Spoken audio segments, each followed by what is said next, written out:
युधिष्ठिर ने कहा, श्री कृष्ण, मैंने विजया एकादशी का महत्व जो महान फल देने वाला है सुन लिया। अब फागुन शुक्ल पक्ष की एकादशी का नाम और महत्व बतलाने की कृपा कीजिए। भगवान श्री कृष्ण बोले, महाभाव धर्मानंद, सुनो, तुम्हें इस समय वह प्रसंग सुनाता हूँ जिसे राजा मानधाता के पूछने पर महात्मा वशिष्ठ ने कहा था। फागुन शुक्ल पक्ष की एकादशी का नाम आमला की है। इसका पवित्र व्रत विष्णु लोक की प्राप्ति कराने वाला है। मानधाता ने पूछा, द्विज श्रेष्ठ, यह आमला की अब उत्पन्न कब हुई, मुझे बतलाइए। वशिष्ठ जी ने कहा, महाभाव सुनो, पृथ्वी पर आमला की उत्पत्ति किस प्रकार हुई यह बतलाता हूँ। आमला की का महत्व महान वृक्ष है जो सब पापों का नाश करने वाला है। भगवान विष्णु के थूकने पर उनके मुख से चंद्रमा के समान कांतिमान एक बिंदु प्रकट हुआ। वह बिंदु पृथ्वी पर गिरा। उसी से आमला की का आमले का महान वृक्ष उत्पन्न हुआ। यह सभी वृक्षों का अधिभूत कहलाता है। इसी समय समस्त प्रजा की सृष्टि करने के लिए भगवान ने ब्रह्मा जी को उत्पन्न किया। उन्हीं से इस प्रजाओं की सृष्टि हुई। देवता, दानव, गंधर्व, यक्ष, राक्षस, नाग तथा निर्मल अनंत कणा वाले महर्षियों का ब्रह्मा जी ने जन्म दिया, जिनमें से देवता और ऋषि उस स्थान पर आए जहाँ विष्णु प्रिया आमलाकी का वृक्ष था। महाभाव, उसे देखकर देवताओं का बड़ा विस्मय हुआ। वे एक दूसरे से दृष्टिपात करते हुए कंटक पूर्वक उस वृक्ष की ओर देखने लगे और खड़े खड़े सोचने लगे कि प्लच पाकर आदि वृक्ष तो पूर्ण कल्प की ही भांति है, जो सबके सब हमारे निश्चित हैं, किंतु इस वृक्ष को हम नहीं जानते। इन्हें इस प्रकार चिंता करते देख आकाशवाणी हुई, महर्षियों, यह सर्वश्रेष्ठ आमलाकी का वृक्ष है जो विष्णु भगवान को प्रिय है। इसके स्मरण मात्र से गोदान का फल मिलता है। स्पर्श करने से इससे दूना और फल भक्षण करने से तिगुना पुण्य प्राप्त होता है। इसी के लिए सदा प्रयत्न पूर्वक आमलाकी का सेवन करना चाहिए। यह सब पापों को हरने वाला है। वैष्णव वृक्ष बताया गया है। इसके मूल में विष्णु, उसके ऊपर ब्रह्मा और रकंद में महेश्वर भगवान रुद्र, शाखाओं में मुनि, टहनियों में देवता, पत्तों में वसु, फलों में रुद्रगण तथा फलों में समस्त प्रजापति वास करते हैं। आमलाकी का सर्वदैविक बताया गया है। अतः विष्णु भक्त पुरुषों के लिए यह परम पूज्य है। ऋषि बोले, अव्यक्त अब रूप से बोलने वाले महापुरुष, हम लोग आपको क्या समझें? आप कौन हैं, देवता हैं या कोई और? हमें ठीक ठीक बतलाइए। आकाशवाणी हुई, जो संपूर्ण भूतों के कर्ता और समस्त भुवनों के स्पष्टता हैं, जिन्हें विद्वान पुरुष भी कठिनता से देख पाते हैं, वही सनातन विष्णु में हूँ। तस्या मूले स्थलो विष्णु सुंदर्भ चा पितामह, कंधे च भगवान रुद्रम संस्था परमेश्वरम, सखासु मनाय सर्वे सखासु चा देवताम, पुष्पो वसुवो देवं पुष्पो मारु तथा, प्रजानं पतय सर्वे फलेशभं व्यवस्थितं, सर्वे देवै ओषधात्रे च कथामया। देवादिदेव भगवान विष्णु का कथन सुनकर उन ब्रह्म कुमार महर्षियों ने नेत्र आश्चर्य से चकित हो उठे। उन्हें बड़ा विस्मय हुआ। वे यदि अंतर रहित भगवान की स्तुति करने लगे।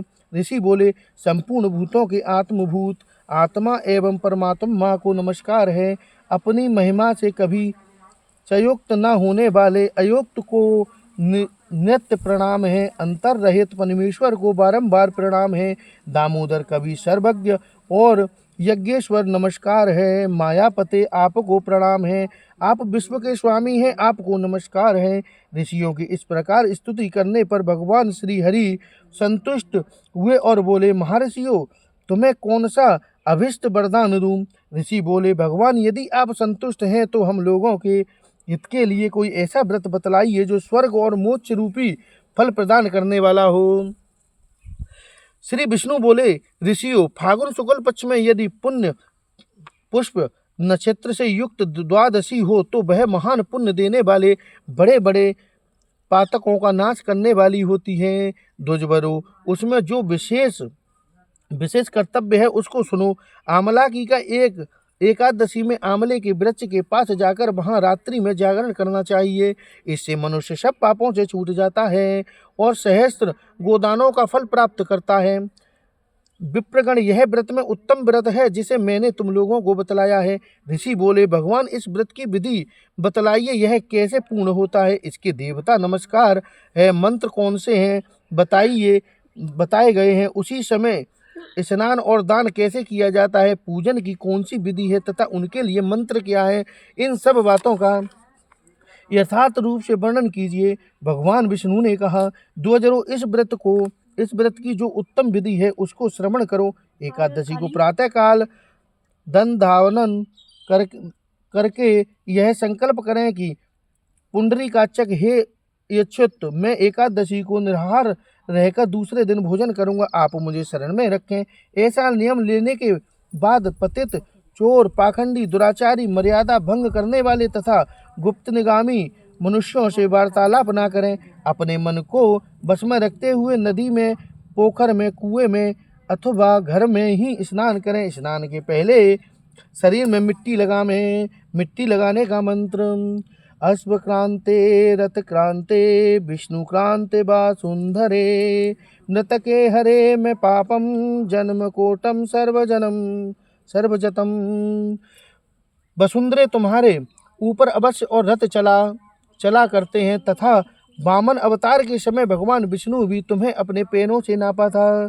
मिट्टी के मैंने आपको करोड़ों जन्मों में जो पाप की है, मेरे उन सब पापों को हर लो। स्नान मंत्र, ततम मातम सर्वभूतम जीवनम ततुरक्षकम स्वदजनो जल जातनम शरानम पते नमः। स्नानहम सर्वथसु हृदय स्वप्रेणासु च नदीषु देखातेषु इंदा स्नानम तुम्हें भवते। जल की अधिष्ठात्री देवी मात्र तुम्हें संपूर्ण भूतों के लिए जीवन हो, वही जीवन जो सुदज और ध्वज जाति के जीवों को भी रक्षक हैं।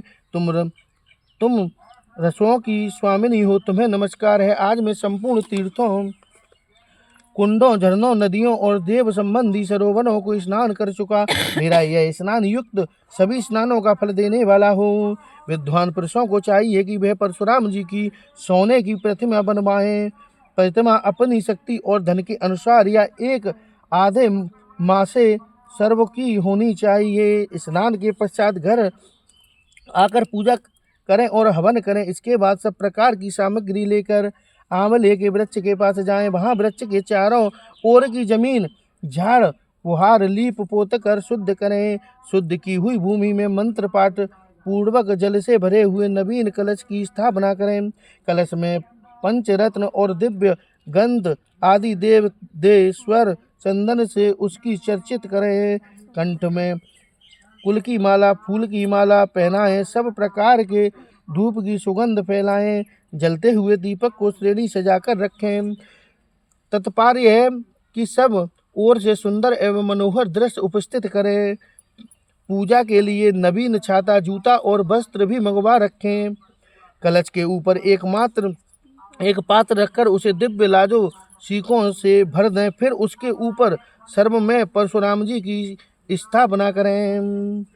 विशोकाय नमः कहकर उनके चरणों की, विश्वरूपेणाय नमः से दोनों घुटनों की, उग्राय नमः से जांघों की, दामोदराय नमः से कटी भाग की, पश्वनामाय नमः से उदर की, श्री वत्सधारणाय नमः से वस्त्र स्थल की, चक्रणाय नमः से बाएं बाह की, गदीनाय नमः से दाहिने बाह की, कंठनाय नमः से कंठ की, यज्ञ मुखाय नमः से मुख की, विषेकनंदनाय नमः से नासिका की, वासुदेवाय नमः से नेत्रों की, वामनाय नमः से ललाट की, सर्वोतने नमः से संपूर्ण अंगों तथा मस्तक की पूजा करें। ये ही पूजन के मंत्र। तदंतर भक्ति युक्त चित्त से शुद्ध करके द्वारा देवदीज परशुराम जी को अर्थ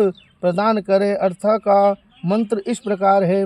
नमस्ते देवदेश है जमदग्ने नमस्तोदते ग्रमणामार्यममी ददाम क्या युक्त हरे।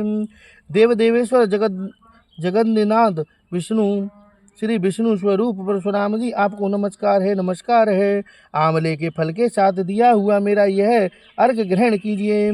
तदंतर भक्ति युक्त चित्त से जागरण करें। नृत्य, संगीत, वाद, धार्मिक उपसंखन और विष्णु संबंधी कथा वार्ता आदि के द्वारा वह रात्रि व्यतीत करें। उनके बाद भगवान विष्णु के नाम ले लेकर आंवले की वृक्ष की परिक्रमा 108 या 28 बार करें। फिर सवेरा होने पर श्री हरि की आरती करें।